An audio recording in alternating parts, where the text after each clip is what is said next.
अष्टांग योग का पांचवा अंग प्रत्याहार क्या है? पातंजलि योग सूत्राणि साधनपाद 54 सूत्र। स्वविषया संप्रयोगे चित्तस्वरूपानुकार इवेन्द्रियाणां प्रत्याहारः।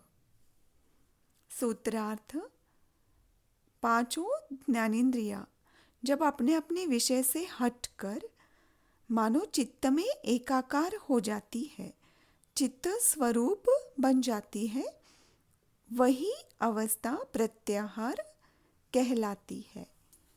भावार्थ: इस सूत्र में पतंजलि प्रत्याहार की परिभाषा बताते हैं। हमारा मन और इंद्रियां सामान्यतः बाहर की दुनिया में ही व्यस्त रहते हैं। आँखों को सुंदर दृश्य देखने की आदत होती है, कान मधुर शब्द सुनना चाहते हैं, जीभ अच्छा अच्छा स्वाद लेना चाहती है, त्वचा कोमल स्पर्श चाहती है और नाक सुगंध खोजते रहता है। इस प्रकार मन निरंतर बाहरी विषयों में उलझा रहता है। लेकिन योगी जब साधना में आगे बढ़ता है तो वह इंद्रियों को धीरे धीरे विषयों से अलग करना सीख लेता है। यह असंप्रयोग कहलाता है, अर्थात इंद्रियां जब अपने विषय से संपर्क नहीं करती तो फिर क्या होता है? इंद्रियां जो पहले बाहरी विषयों की ओर जाती थी, अब भीतर की ओर मुड़ जाती है और चित्त का अनुसरण वो करने लगती है। इसे ही चित्त स्वरूपानुकार इव ऐसे कहा गया है।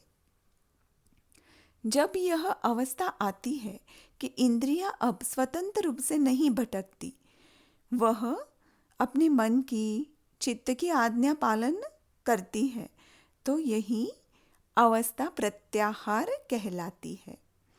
उदाहरण से समझते हैं कि इंद्रियां जो बहिर्मुख होती है वो अंतर्मुख हो जाती है। तो यहाँ पे कोई अगर अच्छा संगीत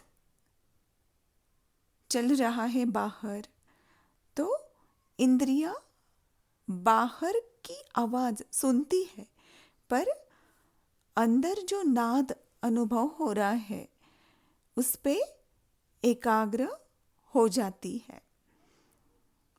धीरे धीरे वह अपने मन और इंद्रियों को बाहर से हटाकर भीतर लाती है। तो यहाँ इंद्रियां जो है ये चित्त के स्वरूप का अनुकरण करती है। बाहर आवाज़ें होती हैं पर वे विचलित नहीं होती, क्योंकि अंदर भीतर सूक्ष्म नाद का अनुभव होते रहता है। आंखें बंद होती है फिर भी भीतर एक प्रकाश का अनुभव होता है। जीभ किसी भी स्वाद को नहीं चखती है, पर अंदर सोमरस का मधुर रस पीती रहती है।